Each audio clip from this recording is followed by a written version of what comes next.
Welcome to science academy. நான் உங்கள் Nithya Ganesh.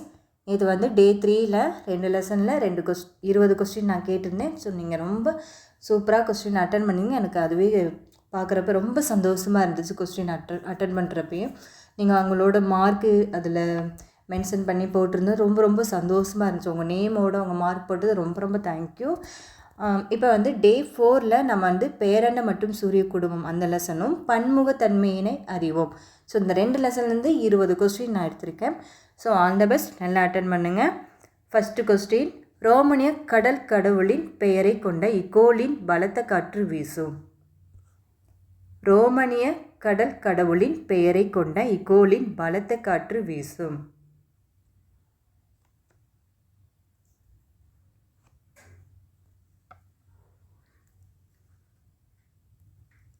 Answer C, Neptune.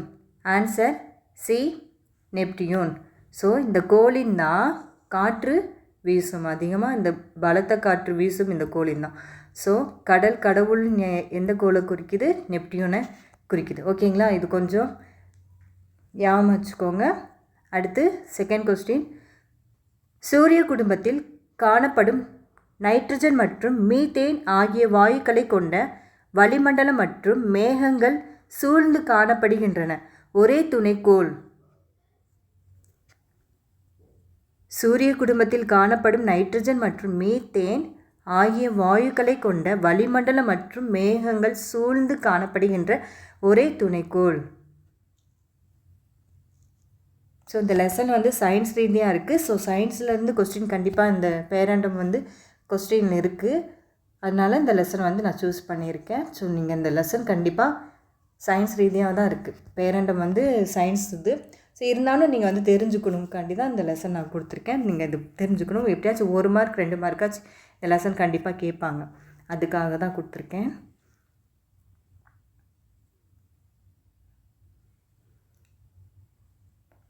Okay, answer வந்து B, Titan.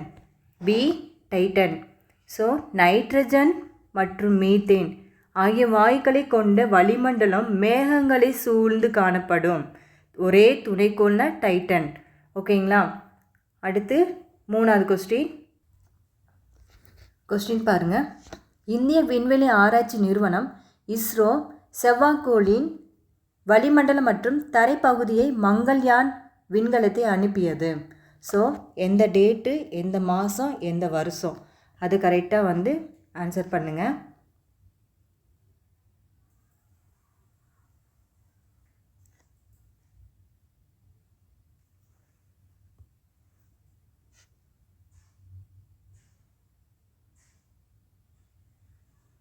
Okay, answer B, September 24, 2014. ஓகேங்களா? September மாதம் 24ஆம் தேதியில் 2014. So answer B. அடுத்து 4வது கொஸ்டின், ரோமானிய பெண் கடவுளான என்ற பெயரால் இக்கோளின் அழைக்கப்படுகிறது.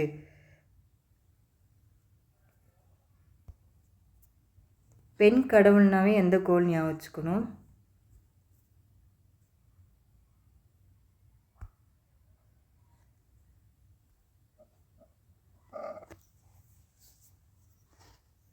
ஆன்சர் சி, வெள்ளி. பெண் கடவுள்னாவே வெள்ளி. ஓகேங்களா? அடுத்து 5வது கொஸ்டின் பாருங்கள். எந்த கோளால் தண்ணீரில் மிதக்க இயலும்? எந்த கோளால் தண்ணீரில் மிதக்க இயலும்?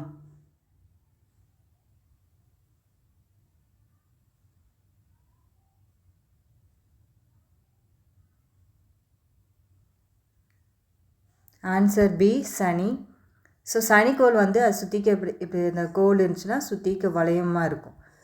இப்போ நம்மளே ஒரு நீச்சல் பழகணும்னா ஒரு கவசம் நமக்கு ஒரு அந்த இது போட்டால் தான் அந்த சேஃப்டி இது கவர் போட்ட பின்னாடி தான் நம்ம அப்படி மிதக்கிற மாதிரி இருப்போம். ஸோ அதே மாதிரிக்க இங்கே வந்து சனிக்கோளுக்கு அந்த வளையங்கள் இருக்கிறதுனால அது வந்து தண்ணீர் கூட மிதக்கும் அப்படி சொல்கிறாங்க. ஓகேங்களா? ஸோ சும்மா ஷார்ட்கட் மாதிரி சும்மா ஒரு ஐடியா இருந்துச்சு, அதை சொன்னேன். ஸோ ஓகே, அடுத்த கொஸ்டின் போகலாம். 6வது கொஸ்டின், நிலநடுக்கக்கோடு சூரியனை நேராக சந்திக்கும் நாட்கள் டேஸ் மற்றும் டேஸ்.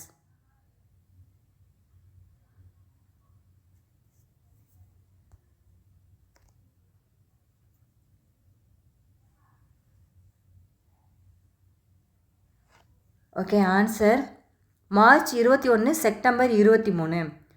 நிலநடுக்கோடு வந்து சூரியனை நேராக சந்திக்கும் நாள் மார்ச் 21 செப்டம்பர் 23. ஆன்சர். 7வது கொஸ்டின், நிலவிற்கு முதல் இந்திய விண்கலம் எது? எந்த ஆண்டில் அனுப்பப்பட்டது?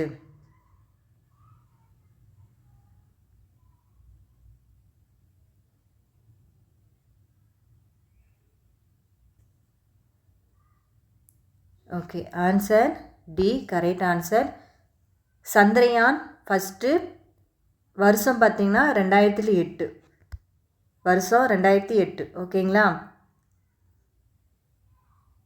அடுத்த கொஸ்டின், 8வது கொஸ்டின், இரு வான் பொருள்களுக்கு இடையிலான தொலைவு அளக்க உதவும் அளவு.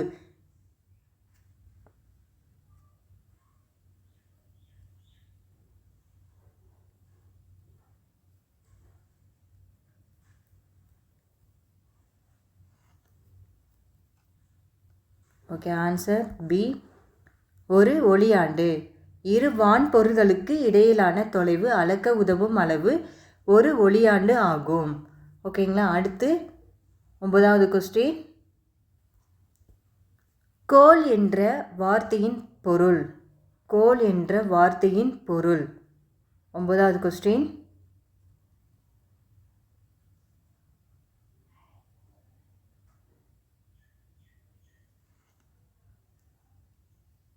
ஆன்சர் டி, சுற்றி வருபவர்.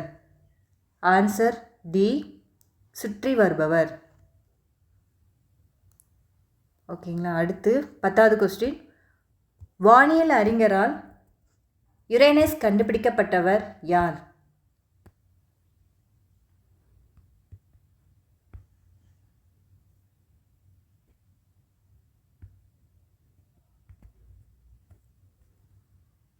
Answer C, William Herschel. William Herschel. Answer C, William Herschel. Okay, 10வது கொஸ்டின் ஆன்சர், வானியல் அறிஞரால் யுரேனஸ் கண்டுபிடிக்கப்பட்டவர் யார்? William Herschel. ஆன்சர். ஓகேங்களா? அடுத்து 11வது கொஸ்டின் போகலாம். இந்தியா டேஸ் ஆண்டுகள் பழமை வாய்ந்த நாகரிகத்தின் தாயகம் அப்படின்றாங்க.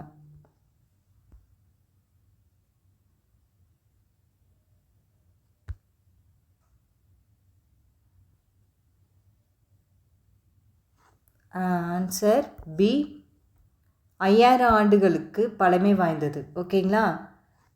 இந்தியா வந்து 5000 ஆண்டுகளுக்கு பழமை வாய்ந்தவை. 12வது கொஸ்டின், பொது நலத்திற்காக மக்கள் இணைந்து வாழும் இடம் எது?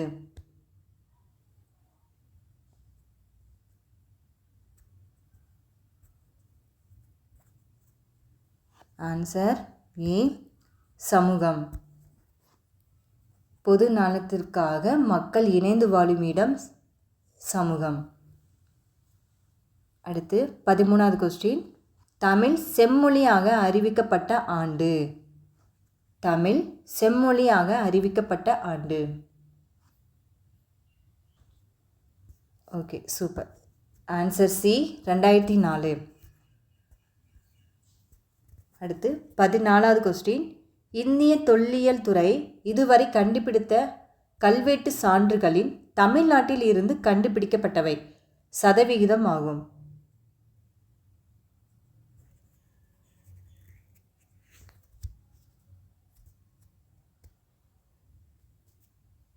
Answer C, 60%. Answer C, 60%. So இந்திய தொல்லியல் துறை வந்து கல்வெட்டு சான்றுகள் தமிழ்நாட்டில் எத்தனை சதவிகிதம் இருக்குன்னா 60% இருக்கும். ஓகேங்களா? அடுத்த கொஸ்டின் 15வது கொஸ்டின் போகலாம். 15வது கொஸ்டின், மிக அதிக மழைப்பொழிவுள்ள மவுண்ட் சின்ராம் எந்த மாநிலத்தில் உள்ளது? எந்த மாநிலத்தில் உள்ளது?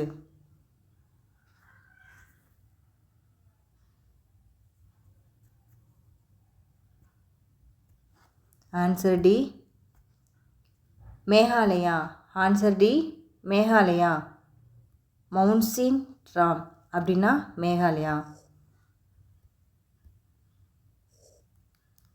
Okay, 16வது question. இந்தியாவில் மாநிலங்கள் அண்ட் யூனியன் பிரதேசங்கள் உள்ளன. எத்தனை மாநிலங்கள் எத்தனை யூனியன் பிரதேசங்கள் உள்ளன?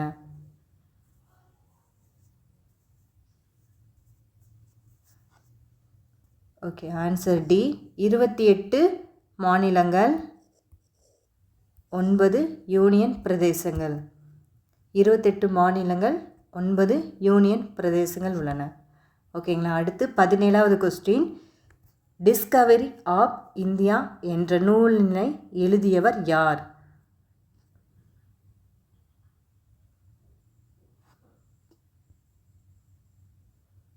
Answer D Jawaharlal Nehru. Discovery of India என்ற நூலை எழுதியவர் யார்? Answer D Jawaharlal Nehru. அடுத்து 18வது கொஸ்டின். மோகினியாட்டம் எந்த மாநிலத்தின் செவ்வியல் நடனம் ஆகும்? மோகினியாட்டம் எந்த மாநிலத்தில் செவ்வியல் நடனம் ஆகும்? Answer A Kerala. மோகினியாட்டம்னாவே கேரளா ஞாபகம் வச்சுக்கோங்க. அடுத்து 19வது கொஸ்டின். 19வது கொஸ்டின். வேற்றுமையில் ஒற்றுமை என்ற சொற்றொடரை உருவாக்கியவர் யார்?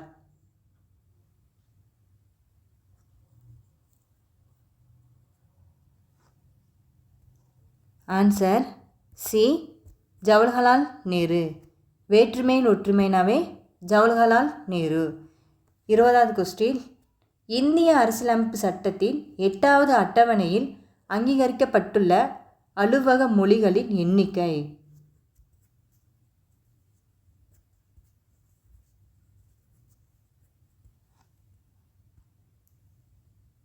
இந்திய அரசியலமைப்பு சட்டத்தின் 8வது அட்டவணையில் அங்கீகரிக்கப்பட்டுள்ள அலுவலக மொழிகளின் எண்ணிக்கை? ஆன்சர் சி 22 மொழிகள். 22 மொழிகள். Okay, thank you student, thank you. இப்போ நாளைக்கு என்ன லெசன்னா டே 5. டே 5ல் நாளைக்கு சமத்துவம் பெறுதல் தேசிய சின்னங்கள், இந்த 2 லெசன்லையும் கொஸ்டின் நாளைக்கு பார்க்கலாம். சமத்துவம் பெறுதல் தேசிய சின்னங்கள் நாளைக்கு question. Okay student, thank you to all, thank you. நீங்கள் எவ்வளோ மார்க் எடுத்திருக்கீங்க எப்பயும் போல் உங்கள் மார்க்கு உங்கள் நேமும் எனக்கு கம்யூனிட்டி போஸ்ட்டில் பண்ணுங்கள். தேங்க்யூ. கமெண்ட் செக்ஷனில் பண்ணுங்கள். தேங்க்யூ.